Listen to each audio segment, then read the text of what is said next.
Hi friends, welcome to my channel. இன்றைக்கி நம்ம என்ன பார்க்க போகிறோன்னா, ஒரு டேஸ்டான அசத்தலான ஒரு மார்னிங் பிரேக்ஃபாஸ்ட் செய்யக்கூடிய ஒரு ரெசிபி தான் பார்க்க போகிறோம். ஸோ ஆமாம் ஃப்ரெண்ட்ஸ், நம்ம இன்றைக்கி என்ன பார்க்க போகிறோன்னா, புட்டு தான் பார்க்க போகிறோம். ஸோ இன்னும் நீங்கள் நம்ம சேனலை சப்ஸ்கிரைப் பண்ணாதிருந்தால் சப்ஸ்கிரைப் பண்ணிக்கோங்க. பக்கத்தில் இருக்கிற பெல் ஐக்கானை கிளிக் பண்ணிக்கோங்க. ஸோ அப்போ தான் நான் போகிற வீடியோஸ் உங்களுக்கு நோட்டிஃபிகேஷனாக வரும். ஸோ வாங்க ஃப்ரெண்ட்ஸ், நம்ம வீடியோக்குள்ளே போகலாம். பாருங்கள், இதுதான் நான் பச்சரிசி மாவு எடுத்திருக்கேன் நான். ஸோ இது நான் வீட்டிலே தான் ரெடி பண்ணுறது. ஸோ இது நான் எப்படி ரெடி பண்ணேன்னு சொல்லிட்டு நான் இன்னொரு வீடியோவில் சொல்கிறேன். ஸோ வாங்க ஃப்ரெண்ட்ஸ், இது பார்த்துடலாம். இது நான் 1/2 kg மாவு எடுத்திருக்கேன் நான். ஸோ இது பச்சை மாவு தான் எடுத்திருக்கேன் நான். இது நம்ம 2 வாட்டி வேக வைக்க போகிறோம். ஸோ இதில் பாருங்கள், நான் இட்லி குக்கரில் தான் வைக்கிறேன். ஸோ இந்த குக்கரில் நம்ம ஆஃப் இதுக்கு தண்ணி வச்சுக்கணும். தண்ணி வச்சுட்டு ஒரு இட்லி தட்டு போட்டுட்டு ஒரு ஒயிட் கலர் துணி நல்லா ஸ்ப்ரெட் பண்ணி விட்டுருங்க. ஸோ தண்ணி கொதித்து நல்லா ஆவி வரட்டும். ஆவி வந்த பிறகு நம்ம இந்த புட்டு மாவு இதில் வச்சிடலாம். ஸோ இதில் வச்சுட்டு நல்லா ஒரு 5 to 10 minutes இந்த மாவு நல்லா வேகட்டும். இது பச்சை மாவு இல்லைங்களா. ஸோ அப்படியே செய்ய முடியாது. ஸோ 5 to 10 minutes இது நல்லா வேகட்டும். ஸோ பாருங்கள், இது இப்போ தான் தண்ணி கொதிச்சிட்ருக்கு. ஸோ ஆவி வந்தோடனே நம்ம ஒரு துணி ஃபுல்லாக கவர் பண்ணிவிட்டு இந்த தட்டு போட்டு நம்ம மூடி வச்சிடலாம். ஒரு 5 to 10 minutes நல்லா வேகட்டும் மாவு. தட்டு போட்டு மூடி வச்சாச்சு. மாவு நல்லா வேகட்டும். 10 minutes ஆயிடுச்சு. நான் தட்டு எடுத்துட்டேன். ஸோ பாருங்கள், மாவு நல்லா வெந்துட்டுருக்கோம். ஸோ இந்த மாவை எடுத்துகிட்டு நம்ம உப்பு தண்ணி போட்டு கொஞ்சம் கொஞ்சமாக உதிரியாக நம்ம லைட்டாக பிசைய போகிறோம். ஸோ வாங்க ஃப்ரெண்ட்ஸ் பார்க்கலாம். பாருங்கள் ஃப்ரெண்ட்ஸ், நான் ஒரு 1/2 glass போல் தண்ணி எடுத்திருக்கேன்.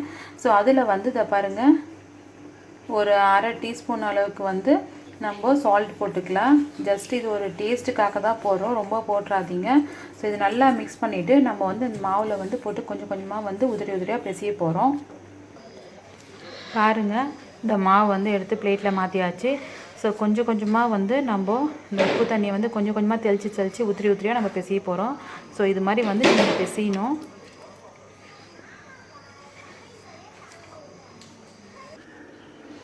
மாவு பாருங்கள், நல்லா உப்பு போட்டு பிசைஞ்சாச்சு. பாருங்கள் எவ்வளோ உதிரியாக இருக்குது பாருங்கள்.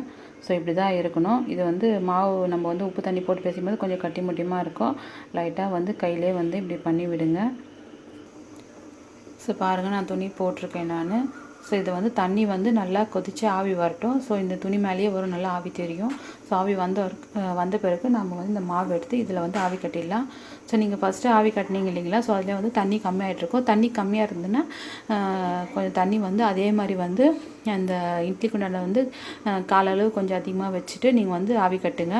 ஸோ நீங்கள் அப்படியே அது பார்க்காத நீங்கள் அப்படியே ஆவி கட்டிங்கன்னா ஸோ தீஞ்சு போயிடும். ஸோ தண்ணி செக் பண்ணிக்கோங்க. பாருங்கள் ஃப்ரெண்ட்ஸ், நல்லா ஆவி வருது. ஸோ இந்த டைமில் நம்ம மாவு இதில் போட்டுட்டு நம்ம ஒரு தட்டு போட்டு மூடிடலாம். ஸோ மாவு போட்டுட்டு இந்த துணியெல்லாம் அந்த மாவு மேலே கவர் பண்ணிவிட்டு தட்டு போட்டு மூடிடுங்க. பாருங்கள், மாவு எல்லாம் போட்டாச்சு. ஸோ இந்த துணி நல்லா இப்படி கவர் பண்ணிவிட்டு மாவு மேலே, ஸோ அதுக்கப்புறம் இந்த இட்லி தட்டு போட்டு மூடிடுங்க.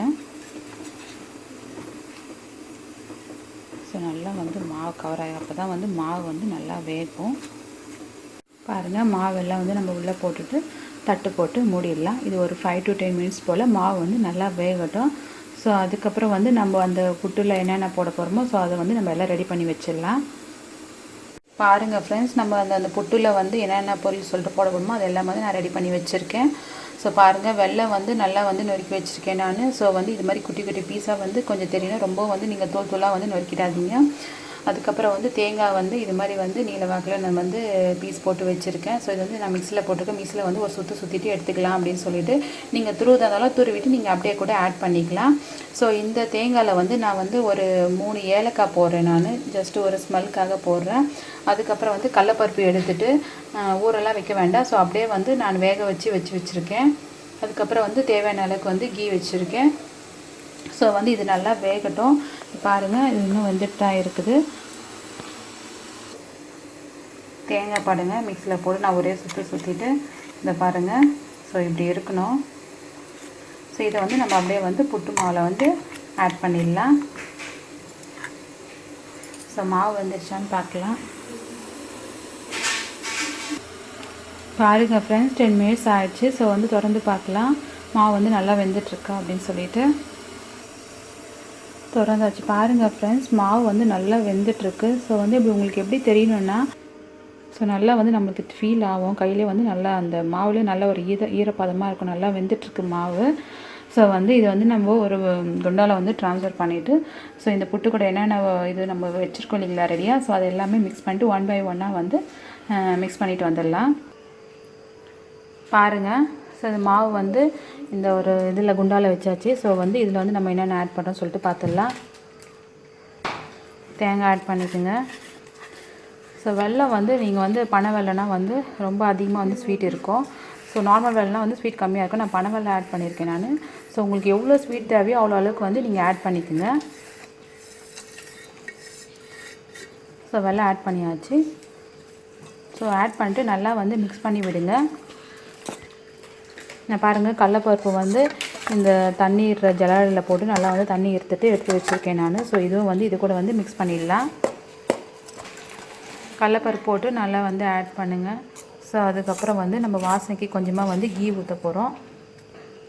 பாருங்கள், கொஞ்சமாக வந்து கீ ஊற்றிக்குங்க. ஜஸ்ட்டு ஒரு ஸ்மெல்லுக்காக தான் ஊற்றுறோம். அவ்வளோதான் ஃப்ரெண்ட்ஸ். இந்த கொஞ்சம் வெள்ளம்லாம் இருந்துச்சுன்னா அதே லைட்டாக வந்து இது பண்ணி விடுங்க. இது வந்து சூட்லேயே வந்து இந்த வெள்ளம் பெருசாக இருந்தால் கூட நல்லா வந்து உருகி போயிடும். ஸோ அது ஒன்றும் பிரச்சனை இல்லை, நீங்கள் வந்து அப்படியே போடுங்க. ஸோ அவ்வளோதான் ஃப்ரெண்ட்ஸ், ரெடி ஆகிடுச்சு. பாருங்கள் என்ன கலர்ஃபுல்லாக இருக்குது. ஸோ அவ்வளோதான். பாருங்கள் ஃப்ரெண்ட்ஸ், ஒரு டேஸ்டான அசத்தலான ஒரு ஈவினிங் ஸ்நாக்ஸ் போல் பாருங்கள் ரெடி ஆகிடுச்சு. ஸோ பசங்களுக்கு வந்து இது வந்து நீங்கள் உதிரியாகவும் கொடுக்கலாம். ஸோ வந்து கொஞ்சம் டிஃப்ரெண்ட்டாக வந்து நீங்கள் இது மாதிரி வந்து உருண்டை பிடிச்சி இல்லைனா வந்து இது மாதிரி கொழுக்கட்டை ஷேப்பில் கொடுத்தீங்கன்னா பசங்க வந்து இன்னும் நல்லா விரும்பி சாப்பிடுவாங்க. ஸோ ஃப்ரெண்ட்ஸ், இது பிடிச்சிருந்துச்சுன்னா நீங்கள் வீட்லேயும் ட்ரை பண்ணி பாருங்கள். ஸோ நம்ம சேனல் உங்களுக்கு பிடிச்சிருந்துச்சுன்னா சப்ஸ்கிரைப் பண்ணிக்கோங்க.